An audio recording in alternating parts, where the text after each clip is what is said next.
जो कि 12 अंकों का है, वो जो आईडी रहेगा अंक रहेगा, जैसे आप लोग का देखोगे यूआईडी नंबर आधार कार्ड नंबर आता है ना 12 अंकों का, उसी तरह से हर एक बच्चों का एक आईडी होता है, जिसको हम लोग अपार आईडी बोलते हैं, 12 अंकों का आता है। वो आईडी जब तक पढ़ेगा बच्चा, मतलब शुरू से केजी से लेके आगे कॉलेज तक पढ़ेगा, वो नंबर वो परमानेंटली वही रहेगा। और उसमें बच्चे का सारा डिटेल्स रहेगा, class name, parents name, father's name, मतलब सारा डिटेल्स मतलब एक आईडी में सारे कुछ रहेगा उसमें। इसके लिए हम लोग को क्या चाहिए, बच्चे का आधार कार्ड इनको होना चाहिए यूडैश पोर्टल पे, जो कि हम लोग स्कूल का एक पोर्टल होता है उसमें, और उसके साथ साथ बच्चे का माँ या पिता किसी एक का आधार कार्ड कंपलसरी जरूरी है। अगर किसी कारणवश कोई बच्चे का आधार कार्ड में नाम गलत है और स्कूल में नाम गलत चला हुआ है, तो उसके कारण क्या होता है कि जो अपार आईडी है वो नहीं बन पाता है। तो उसके लिए क्या करना है कि अगर मान लीजिए नाम गलत है तो इस पहले ही मिस्टेक है तो उसको सुधार सकते हैं, आधार केंद्र में जाकर सुधार। और ये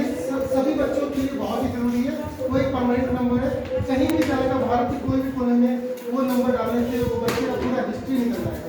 कहाँ पढ़ता है, कहाँ है, क्या क्या पढ़ा है, ब्लड ग्रुप वगैरह, मतलब सारा कुछ कहाँ रहता है, सारा कुछ बस एक 12 अंक का नंबर डालने से वो निकल आता है। तो ये सभी के लिए बहुत ही जरूरी है।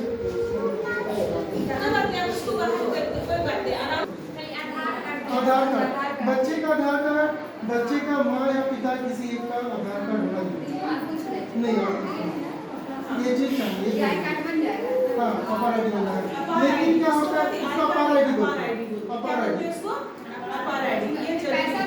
नहीं, उसमें कुछ पैसा लगता है, नहीं पैसा नहीं, उसका नहीं किसको देना होगा आपको? यहाँ दे सकते हो, ऑफिस में दे सकते हैं। बच्चा का आधार और बच्चा का बाप का आधार, हाँ किसी का माँ या पिता किसी एक का आईडी कार्ड होगा जो बाहर वाले आईडी कार्ड नहीं है ना, उसमें 25 रुपया के 30 रुपया ना पैसा भी लिया जा रहा है। तो बाहर से आके बना के देते हैं कार्ड, वो लेते हैं। उसमें बच्चे का आधार कार्ड का जरूरत होता है और बच्चे का माँ या पिता किसी एक का आधार कार्ड का जरूरत होता है। ये 12 अंकों का एक चीज होता है, अंक होता है। कैसे हम लोग कहीं भी जाते हैं तो आधार कार्ड देते हैं, तो आधार कार्ड से वो आपका पूरा डिटेल्स वो दिख जाता है, ठीक है। इसी तरह से बच्चे का 12 अंक का अपार एक आईडी बनेगा, संख्या रहेगा 12 अंकों का, उसको कंप्यूटर में कहीं मतलब डालेंगे तो उस बच्चे का पूरा शुरू से लेकर जब से वो पढ़ रहा है अभी तक पढ़ रहा है उसका पूरा हिस्ट्री उसमें निकल जाएगा सारा कुछ। तो वो बच्चों लोग के लिए मतलब जरूरी है, तो वो पढ़ना ये और आपको क्लास टीचर के इस बच्चे को मतलब पढ़ रहे हैं 1 से लेके 10 तक, ठीक है, जिसमें से लगभग 570 आसपास बन गया है, बना हुआ है। 90-95 बच्चों लोग का नहीं बना है। जो नहीं बना उसमें जो इशू है, या तो उसका आधार कार्ड में कोई इशू है, वहाँ स्कूल में कुछ अलग नाम लिखवाए हैं, वहाँ कुछ अलग लिखवाए हैं। इसी तरह से एक उदाहरण दे रहे हैं, 5 क्लास में एक बच्ची है सोनम और शबनम, ठीक है, सोनम कुमारी शबनम कुमारी, वो शुरू से वो स्कूल में वो जो नाम लिखवाई है वो लिखवाई है सोनम कुमारी शबनम कुमारी। हम लोग 3-4 साल से उसका अपार आईडी कर करके परेशान हो गए। इस बार सर रिक्वेस्ट की, उसके गार्जियन को हमेशा बुलाते थे, नहीं आते थे, लेकिन इस बार लोग बोले कि नहीं आएंगे तो नाम काट देंगे, तो वो गार्जियन उसका आधार कार्ड लेके आया। आप लोग को जान के आश्चर्य लगेगा तो उसका जो ओरिजिनल जो नाम था आधार कार्ड में राधा कुमारी रानी कुमारी, राधा नाम है और रानी स्कूल में स्कूल का कोई दोष है नहीं तो आधार नहीं लिए थे, नहीं आधार लिया गया था, उसके बाद आप जब एडमिशन करने आए थे आधार में कुछ सुधरवाते नहीं तो वो स्कूल का बताइए। हाँ स्कूल इन्फॉर्मेशन दीजिए, छोटी-छोटी बातों पर ध्यान देंगे, स्कूल में इन्फॉर्मेशन देना नहीं चाहिए, वो कहते हैं हाँ नाम सुलेमान, ये बच्चे के सारे डिटेल्स लिखेगा, क्या नाम है, जेंडर क्या है, डेट ऑफ बर्थ क्या है, फादर्स नेम क्या है, माँ का नाम क्या है, लोकल गार्जियन का क्या है, आधार कार्ड नंबर क्या है, फोन नंबर कहाँ रहती है, फोन नंबर क्या है, क्या लैंग्वेज जानती है, हिंदी, कैटेगरी क्या है, जेंडर है बच्ची का नाम। इसी तरह से यहाँ ब्लड ग्रुप क्या है, सारा कुछ इसमें है। आगे भी देख सकते हैं कि ये इसका एडमिशन नंबर क्या है, क्लास क्या है, इंग्लिश, ये सारा कुछ इसमें हम लोग यहाँ देख सकते हैं। पिछले क्लास में कितना दिन आई थी स्कूल, वो सब दिख रहा है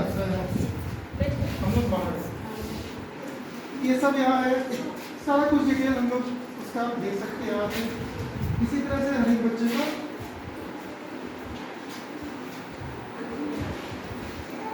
यहाँ सारा डिटेल्स आ जाएगा।